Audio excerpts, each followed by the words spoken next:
como ficar atento para que a inspiração não se torne uma cobrança a ponto de virar comparação e até imitação?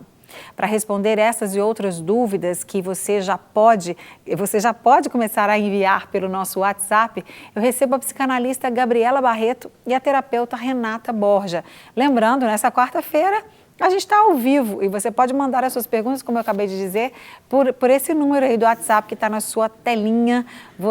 Eu sempre amo receber o seu recadinho, a sua pergunta e a cidade da qual você está falando, que é muito gostoso saber que você está aí, às vezes, tão longe, mas tão pertinho aqui da gente através da tecnologia. Muito obrigada, meninas, por terem vindo. É um prazer estar aqui com você, participando do Sempre Feliz. Que bom, muito bom. Muito obrigada mesmo ter vocês. E falar sobre esse assunto que, como a gente disse, a gente às vezes não para pensar.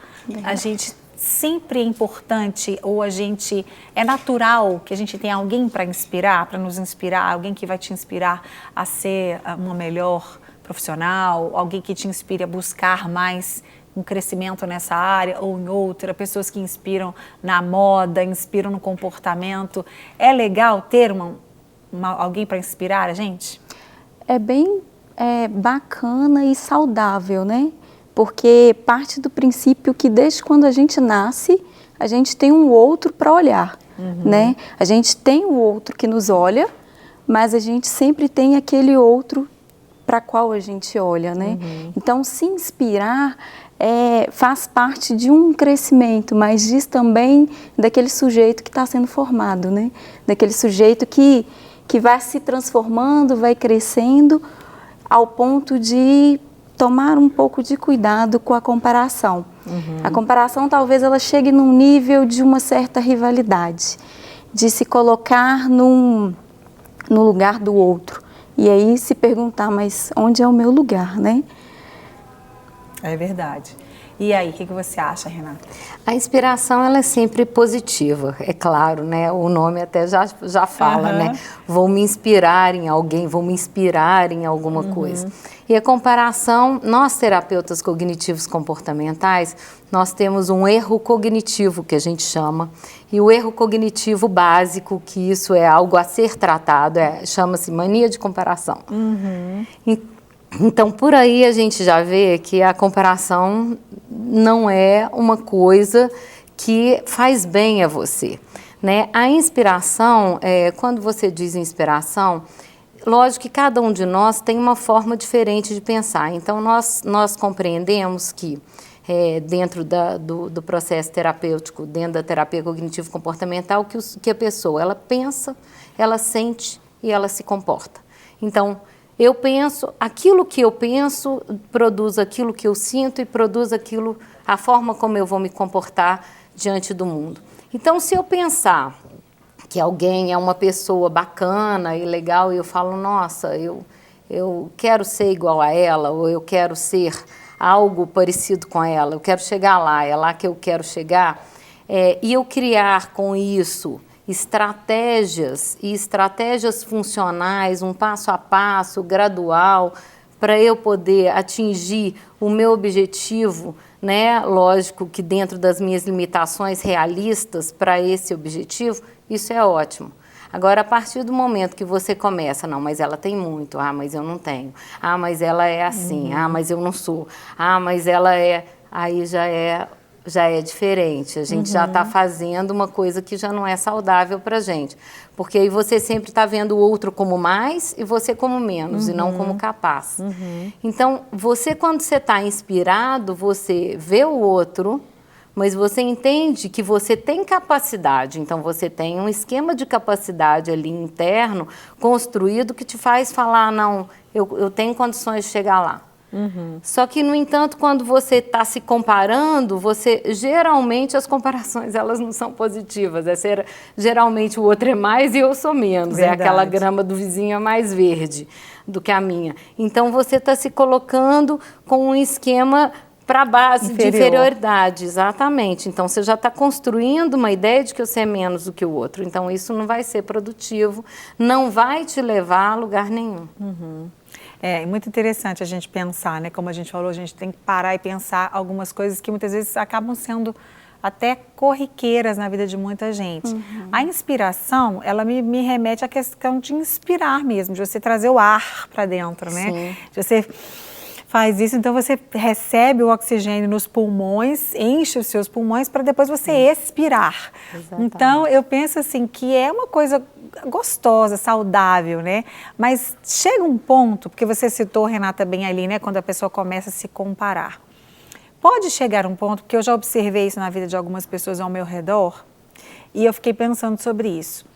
Pode acontecer dessa inspiração ou dessa... Porque você não se inspira em alguém a quem você não admira, Sim. não é? Sim. Você admira aquela pessoa por alguma coisa, em alguma área, e você muitas vezes se inspira nela. É isso. Eu gosto daquela pessoa, o jeito dela falar, né, a profissão dela, eu me inspiro. Às vezes eu recebo, eu fui professora de educação física, às vezes eu falo assim, Márcia, eu faço educação física também, ou eu sou professora, que bom. Ela fala assim, eu me inspirei em você, que bom, né, quando alguém fala que se inspirou na gente. Você fala, puxa, que responsabilidade. Inspirar alguém é uma grande responsabilidade. Mas pode chegar um ponto em que essa inspiração misturada com admiração aí pode passar desse ponto e começar a virar uma inveja? Tem uma linha muito tênue que separa isso daí, né? A psicanálise, ela delimita um tema que ela chama de alienação, que é justamente esse momento em que essa inspiração, esse se comparar ao outro já não é tão da ordem do saudável, né? É algo que já te tira do lugar, né? Já te faz deixar de te enxergar para enxergar só o outro. Enquanto você está ali na linha saudável, né? De ser bom ter aquele outro te inspirando, mas que te remete a fazer algo bom, é primordial. Mas a partir do momento em que você começa a buscar, talvez até mesmo ser aquele outro, a gente já está numa linha mais delicada, que precisa de um pouco mais de atenção. Talvez falarmos que inspirar e comparar seja tanto bom quanto ruim. Depende da posição e do lugar daquele outro que está fazendo isso. Né? Nós sujeitos, nós somos formados o tempo todo pela fala do outro, mas qual é o lugar que esse outro está ocupando na nossa vida? Qual que é o espaço que talvez, quando o outro te diz, por que você não é como fulano, ele está te remetendo, né? Será que ele está te tirando do seu lugar e te lançando no lugar do outro, ou ele está te chamando para você assumir mesmo o seu lugar? Né? Eu gosto muito de pensar se nós somos nós mesmos, ou se nós somos um pouco desses outros que permeiam a nossa vida.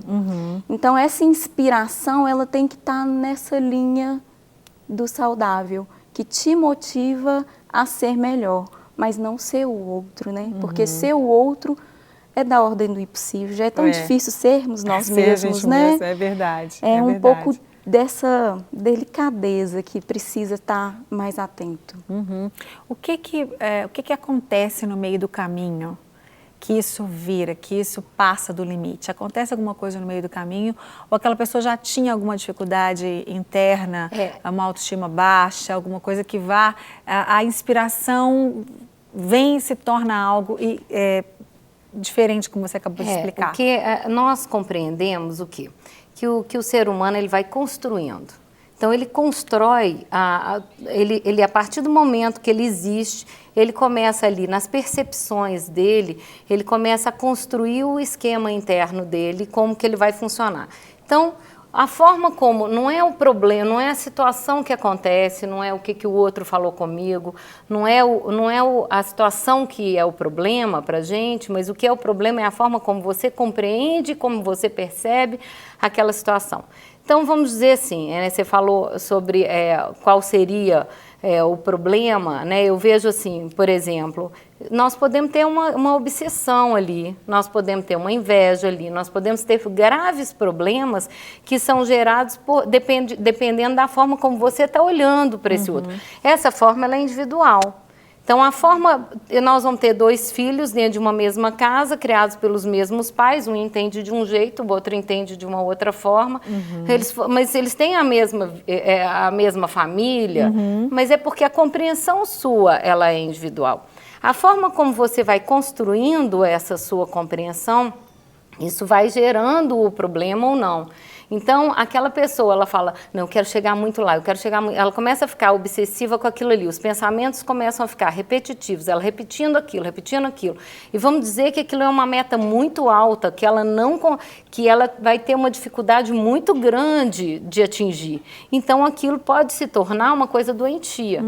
Então, ela vai construindo, ela já tem uma propensão, não só, a gente fala de questão biológica também, mas não só biológica, mas também na construção do pensar dela também, ela vai criando isso.